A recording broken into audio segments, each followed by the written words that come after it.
It was supposed to be a quiet, respectful goodbye. But when Diana Ross showed up at Florence Ballard's funeral, in a limousine, in front of everyone, the crowd wasn't feeling it. Some booed, others gasped. And then Diana, dressed in all black, let out a dramatic cry so loud it echoed through the church. Her bodyguards had to carry her to the front row like she was the star of her own movie. One mourner whispered, "She won't even let Florence be the star of her own funeral." But how did we get here? How did Motown's most glamorous diva become the center of so much controversy, betrayal, and whispered rumors? Before there were sequins, Grammys, and red carpets, there was just Diana Ross, a teenage girl from Detroit who happened to live 4 doors down from a boy named Smokey Robinson. Smokey remembered her as just another kid in the neighborhood. Nothing special. No one knew she could sing. That would change. Years later, Diana and her family moved to the Brewster Projects. Smokey, now involved with Motown, got a phone call. It was Diana. "Hey Smoke, I got this group, and I want you to hear us so you can sign us to Motown." That group would become the Supremes. Diana was chasing something bigger than the block they grew up on. Smokey listened. He helped. And somewhere along the line, they got close, too close.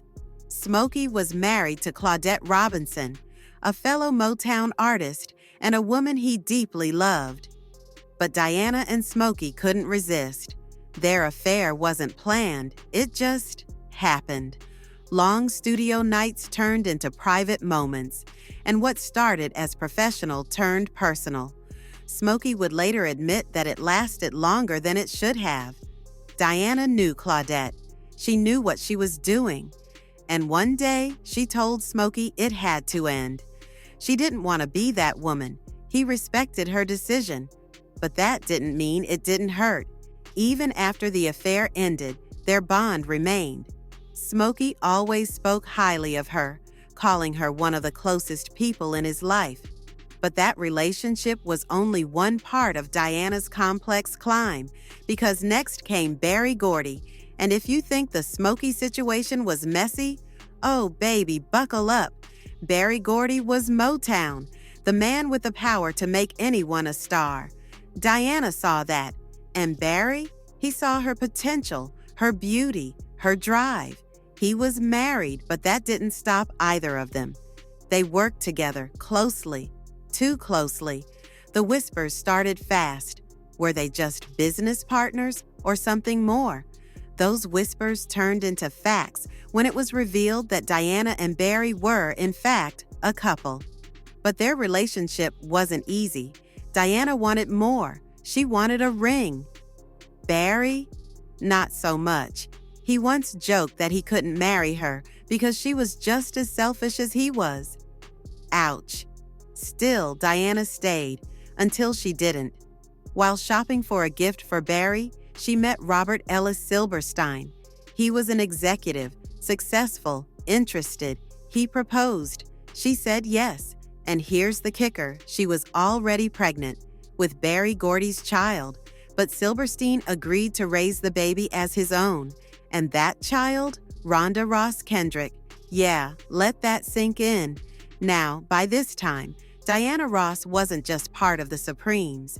She was the Supremes, and Motown made it official, changing the group's name to Diana Ross and the Supremes. But that move wasn't just branding.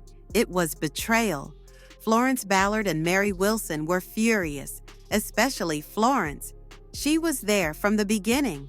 Her voice had helped shape the group, but slowly she was being pushed out. Florence tried to fight back, but the pressure, the spotlight, the rejection, it broke her. She turned to alcohol, missed rehearsals, and instead of supporting her, Motown let her go. Just like that. In 1967, Florence Ballard was out, replaced, forgotten. Diana kept rising.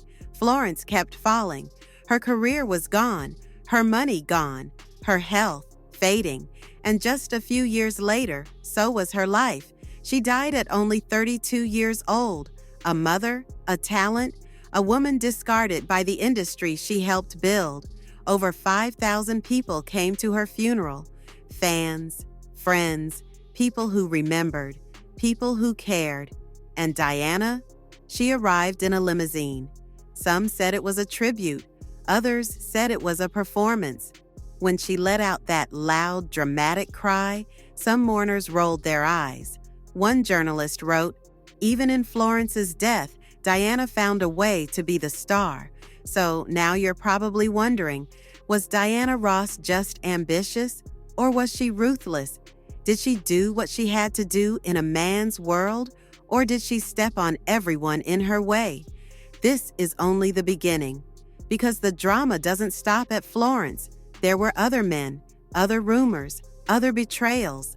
The whispers around Diana Ross didn't stop with Barry Gordy and Smokey Robinson. In fact, things got even messier. There was a time, believe it or not, when people genuinely believed Diana Ross and Smokey Robinson were the real parents of Michael Jackson. Yes, that rumor. It sounds wild, like something straight out of a tabloid, but it made the rounds. And here's why. Motown wasn't just a record label. It was a world of secrets, hookups, quiet affairs, and late-night rendezvous. Smokey himself admitted that relationships behind the scenes were messy. People were hooking up left and right. Artists were young, wild, and famous.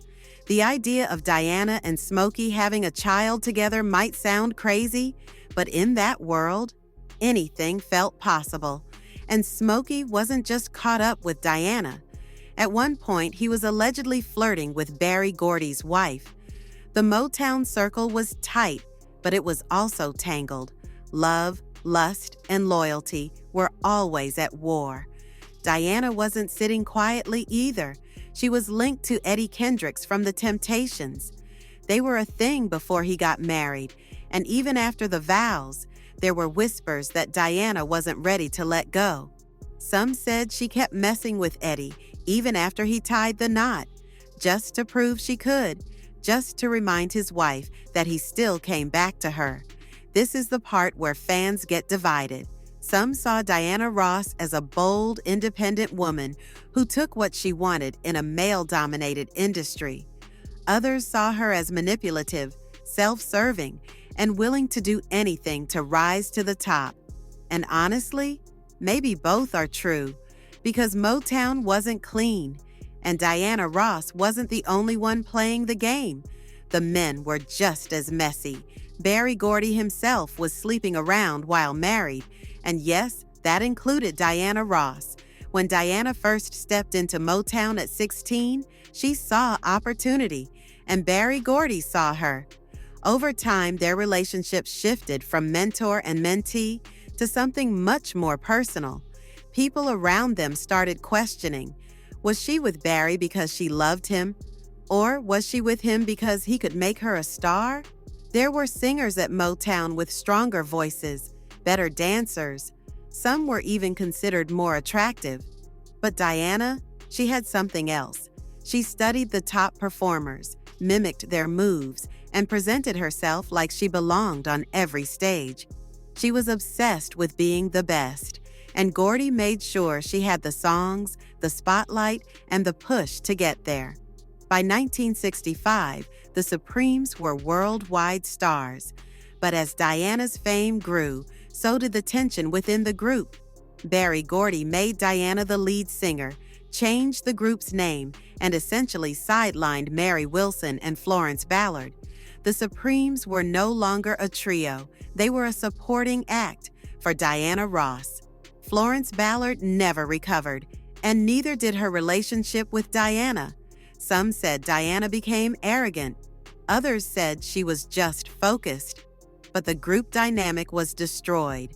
Florence tried to take legal action, suing Motown for over $8 million. She lost. She was broke, struggling, and trying to support her children.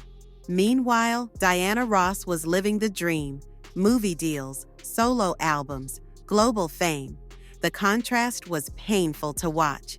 people blamed Diana for Florence's downfall, and when Diana showed up at the funeral in full diva mode, the anger reached its peak. But the feuds didn't stop there. Let's talk about Patti LaBelle. Yes, Diana Ross and Patti had beef, and it wasn't quiet. According to Patti, things started way back when both women were still in girl groups. Patti believed that Diana and the Supremes were watching what her group was doing and copying them.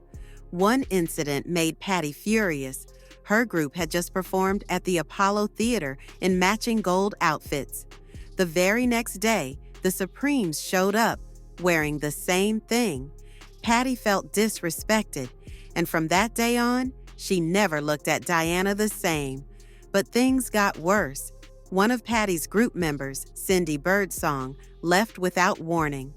Right before a big performance, Cindy disappeared. Guess where she was? In Detroit, rehearsing with the Supremes, replacing Florence Ballard. Patti was blindsided. She called it jumping ship, and to her it felt like betrayal. First, the outfits, now the group members. Patti believed Diana had a hand in it all.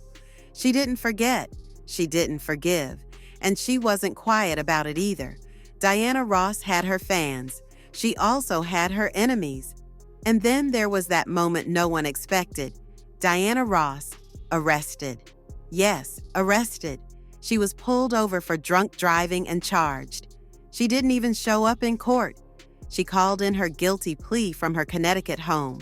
The judge sentenced her to 2 days in jail, 1 year of probation, and 36 hours of alcohol counseling. It was a fall from grace for the woman once seen as untouchable. A reminder that behind the glitz, the gowns, and the gold records, Diana Ross was just as human and as flawed as anyone else. But here's the thing about Diana. No matter the rumors, no matter the feuds, she always bounced back. She's still one of the most iconic voices to ever come out of Motown. Her story isn't just about scandal and ambition. It's about survival, reinvention, power. Diana Ross climbed to the top in an industry that wasn't made for women like her to win. And maybe, just maybe, that's why she did what she did, and why people still can't decide whether she was the ultimate diva or the ultimate villain. So, what do you think? Was Diana Ross a woman ahead of her time, doing what she had to do to survive the chaos of Motown? Or did she leave a trail of broken hearts and betrayed friendships on her way to the top? Let us know your thoughts in the comments, and don't forget to like, share, and subscribe for more true celebrity stories.